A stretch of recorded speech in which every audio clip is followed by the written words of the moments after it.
ce qui se passe, c'est l'exode rural qu'on a eu, quoi, après la guerre, quelque chose comme ça? Oh, ça a Enfin, même ouais, commencé non, c'est vraiment le av 19e siècle avant, et puis ouais, enfin, il y a eu plusieurs étapes. à l'époque Ça industrielle, a commencé au la 19e révolution siècle, industrielle, voilà. vers le milieu du 19e siècle, il y a vraiment eu une première étape de franchie Mmh. et puis après l'après-guerre, ouais, Tu as eu des paliers, considérablement, voilà. ouais. Et donc nous, on a eu cet exode rural, et maintenant on a le phénomène de l'exode urbain progressive et des néo-ruraux, tu vois. Donc c'est une nouvelle phase qui est en train de s'amorcer, on va dire, sur... Apparemment, chez nous, elle est Hmm. plus lente que ce qu'on pense. Ouais, Puis mais quand tu regardes les elle prix de existe en tout cas. l'immobilier, bon après c'est un autre domaine, Hmm. mmh, c'est pas si vrai que ça. Mais il y a une volonté. Il y a une Tu volonté. vois de plus en plus de gens qui, je pense en plus, ont voyagé en général, ils ont vu ce mode de vie, Mmh. il est encore possible, il y a encore des gens qui ont ce savoir-faire, ils ont éventuellement appris avec ces gens-là à l'étranger.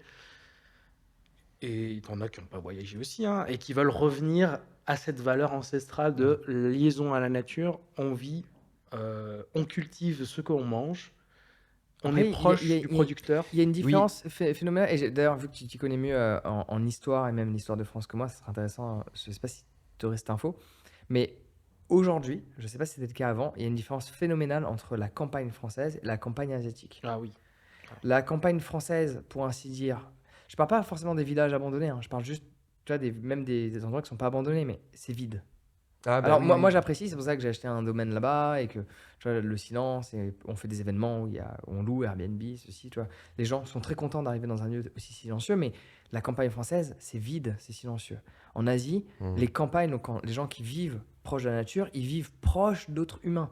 Il y a Ça un aspect dépend. communautaire qui est pas relié à un village. Ah Il bah y a un aspect complètement. Bah, communautaire qui est de multiples villages qui s'emboîtent ouais. au milieu de la nature. En France, on n'a pas ça, Les ah gens ben, vivent dehors, ouais. aujourd'hui. Bah moi, enfin, je peux témoigner de ça parce que moi j'ai grandi à la campagne. Mes parents habitent toujours à la campagne, en Limousin. En réalité, ce qui s'est produit, moi j'ai vu l'évolution au fil des années. Il y a plein de petits lotissements qui se sont construits avec des maisons qui sont des maisons qui se construisent en 2 mois, quoi. Donc des maisons, en fait, franchement très moches, tu vois. Euh, et Des puis ça maisons crée des lisses. espèces de petits lotissements comme ça qui poussent comme des champignons. Chacun a donc son petit jardin et sa petite maison.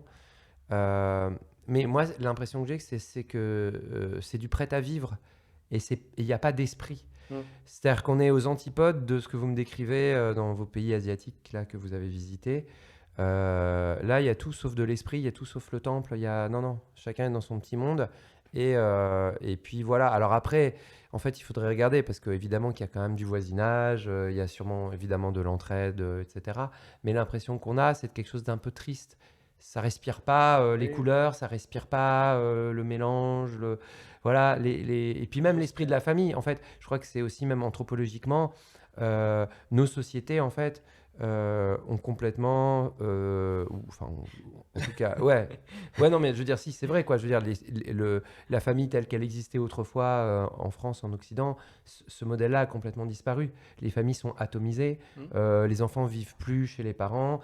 Sur une génération, maintenant, en fait, beaucoup de gens partent ailleurs, vivre ailleurs, etc. Alors qu'avant, pendant des siècles, on reprenait la ferme familiale, on reprenait le commerce familial, on reprenait le cabinet de notaire familial, on restait là où on était de génération en génération. La plupart du temps, c'est comme ça que ça se passait, sauf quand il y avait des exodes, Oui. des mouvements à cause des guerres, etc. Et donc, on avait en fait des personnes qui vivaient toute leur vie en n'ayant jamais traversé plus de 50 km autour de leur maison.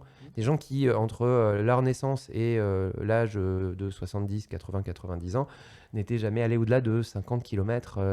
Des gens qui n'ont jamais vu la mer, par exemple. Voilà. Alors aujourd'hui, c'est de plus en plus rare.